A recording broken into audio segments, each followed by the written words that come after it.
Alors, bonjour Marine, je suis ravie, de vous revoir, hein, depuis, ce temps. Ça fait combien de temps que je vous ai accompagnée? Ouais, bonjour Sandrine. Du coup, on a commencé à travailler ensemble en janvier 2022. En tout cas, je vous remercie de faire ce témoignage, hein, sur mon accompagnement. Alors, est-ce que, vous pourriez, nous dire quelle était votre situation avant de faire, cet accompagnement avec moi? Qu'est-ce que vous viviez au quotidien? Du coup, à l'époque, je travaillais en banque depuis près de 10 ans. J'ai pu y découvrir différents postes aux différentes enseignes, mais je me retrouvais plus dans les valeurs, les méthodes commerciales à appliquer. J'ai eu de plus en plus de mal à supporter la pression commerciale, les objectifs et la charge de travail. Et en plus de ça, j'ai malheureusement eu un manager qui était un peu plus contrôlant et à la limite du harcèlement au moment où on s'est rencontrés.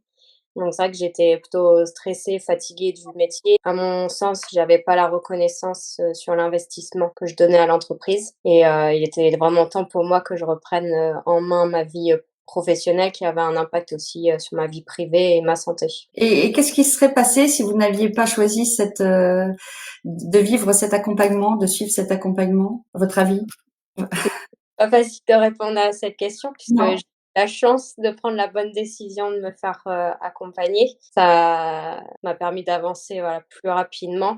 Je pense que si aujourd'hui j'avais pas pris la décision de me faire accompagner par vous, je serais certainement encore aujourd'hui restée en banque puisque c'est ce que je savais faire. À mon avis, mon état de santé ne se serait pas amélioré, voire même peut-être aurait été dégradé à cause du stress que cette situation générée. J'aurais dû m'organiser autrement pour gérer la garde de mon fils qui a 4 ans aujourd'hui, notamment lors des vacances scolaires, les sorties d'école, etc.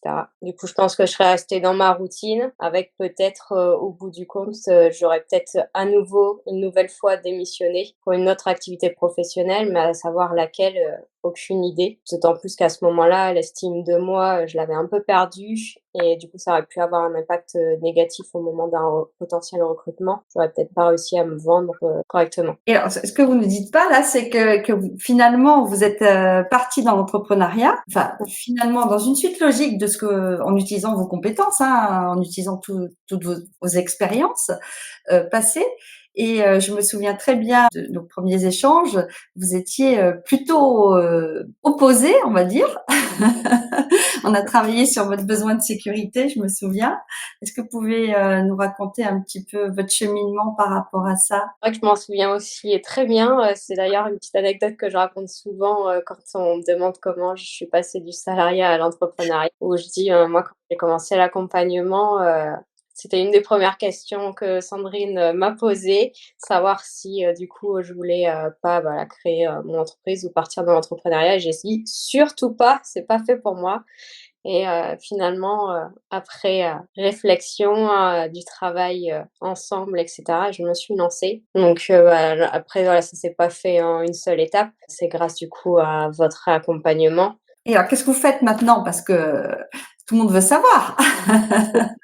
Aujourd'hui, je suis conseillère en pédagogie financière, donc en indépendant. Au final, j'ai conservé toutes les compétences que je connaissais de mon activité professionnelle. On a mis en lumière le fait que voilà, mon métier, mon cœur de métier en tant que tel, je l'apprécie beaucoup au niveau des compétences, de l'accompagnement financier, etc. Et ce qui me gênait, c'était vraiment le manque de considération du client, le peu de temps que j'avais à lui accorder. J'avais un portefeuille de clients à gérer en fonction du poste, entre 800 et 1 200 clients. Aujourd'hui, ce sera pas du tout le cas, donc ça me permet de personnaliser d'autant plus mon accompagnement, les réponses que je peux leur apporter et ne pas regarder ma montre quand j'entre en rendez-vous. Et c'est le client qui time le rendez-vous pour qu'on puisse vraiment aborder tous les sujets qui peuvent le préoccuper. Donc je vais les accompagner de la gestion de leur budget jusqu'à préparation des études des enfants, acquisition d'un bien immobilier, préparation à la retraite, retraite, un sujet d'actualité, aujourd'hui, ou encore, l'optimisation des impôts et ensuite, la succession. Alors ça, c'est vraiment formidable parce que là, c'est vraiment un travail qui fait sens parce que c'est ce que vous recherchez aussi de contribuer. Là, vous contribuez efficacement à la vie de beaucoup de personnes, mais c'est également la recherche d'équilibre de vie qui vous a amené vers l'entrepreneuriat parce que vous souhaitiez passer plus de temps de qualité avec votre mari et votre enfant aussi. Exactement, donc déjà, ouais, c'est vrai qu'au niveau des valeurs qu'aujourd'hui je peux, dégager, ça me correspond vraiment. Donc l'idée, c'est vraiment de démocratiser aujourd'hui ce qu'on appelle, la gestion de patrimoine qui fait peur, puisqu'en banque, il faut un ticket d'entrée important pour avoir accès à tous ces conseils-là. Et moi, aujourd'hui, en fait, j'ai envie de le rendre accessible au plus grand nombre. Donc, déjà, voilà, je me sens alignée avec ce que je fais. Et ensuite, en termes de gestion du quotidien, bah, rien à voir. Ça, c'est vrai que c'est un point aussi qu'on a abordé dans les premiers entretiens qu'on a pu avoir. Bah, je devais faire mes horaires de bureau plus les heures sup.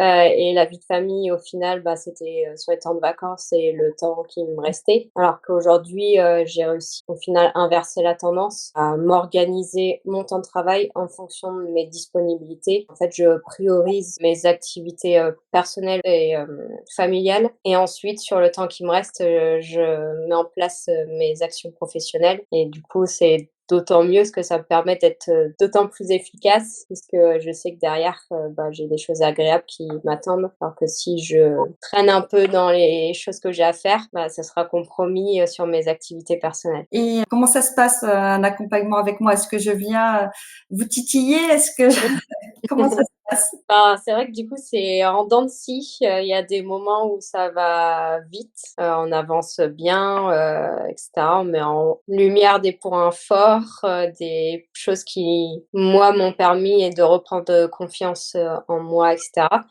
Et il y a d'autres moments où, ben, faut quand même, c'est un gros changement, c'est un travail sur soi. Du coup, j'ai pu un peu freiner, tout ça, mais vous avez être resté quand même, très disponible et vous avez accepté, voilà, de redécaler peut-être à un rendez-vous, parce qu'en fait, c'était pas le bon moment pour moi et il y a des moments où il y a eu des petites pauses, surtout que, bah, du coup, voilà, ça demande, un travail, sur soi et un travail en plus de nos activités professionnelles, notre vie qui est déjà bien rythmée, bien intense et du coup, voilà, faut trouver la motivation pour, poursuivre et se remettre, en question. Oui, puisque en fait, il y a des challenges à chaque rendez-vous. Il faut mettre en place des choses, soit travailler sur soi, soit poser des actions pour prendre confiance en soi, ou carrément prendre des contacts et commencer son plan d'action. Alors, qu'est-ce qui a changé dans votre vie depuis l'accompagnement? Eh ben, j'allais dire presque tout.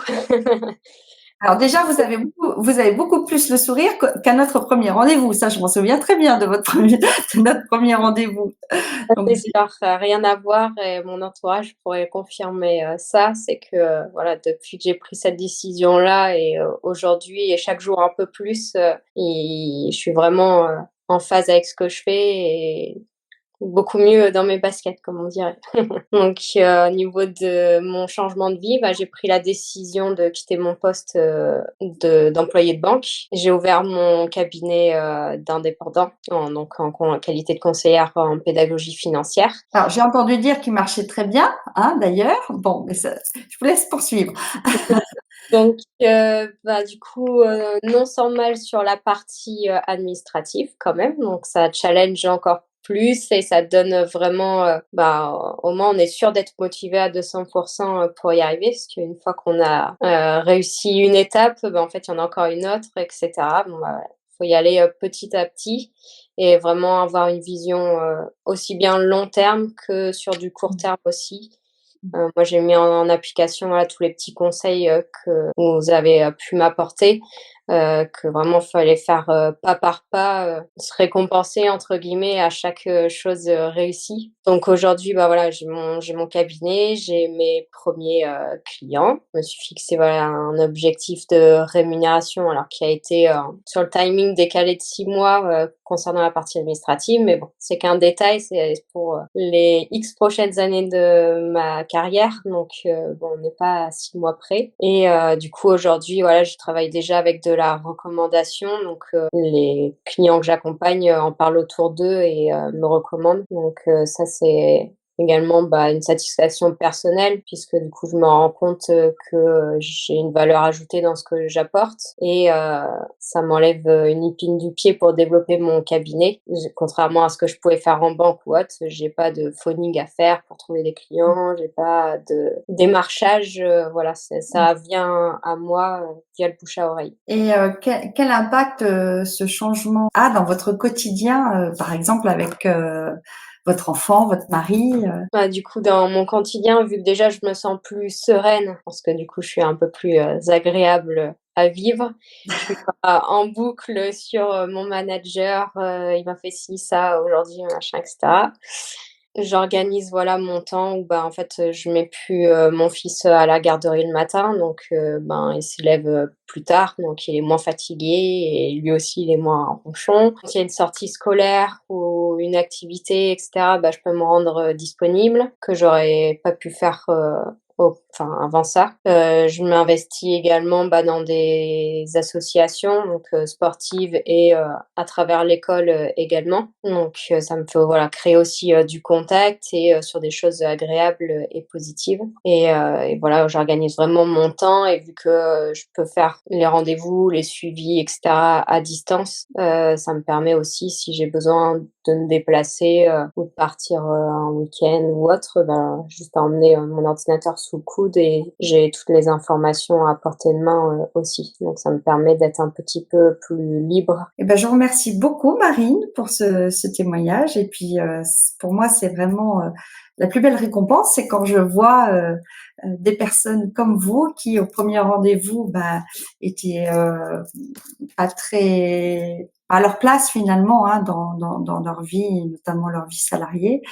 Et puis qu'après on retrouve épanouis dans toutes les sphères dans tous les domaines de leur vie et puis qu'on a l'impression de contribuer, qui contribuent et puis qu'on réussit à être des mamans et des papas présents au quotidien. Et je peux rajouter, c'est vrai que, voilà, ce changement de vie, enfin, 1 an et demi de temps, ça m'a vraiment fait grandir et vraiment épanouie et c'est que le début, j'ai envie de dire, de cette aventure. Du coup, c'est vrai que moi, la transition, ça a été de salarié à indépendant, même si le métier est le même.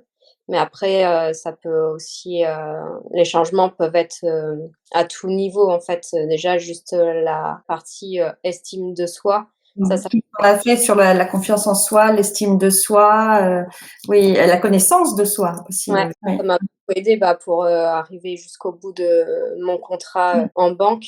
Oui, Ça a je été me des souviens de semaines nos échanges, oui.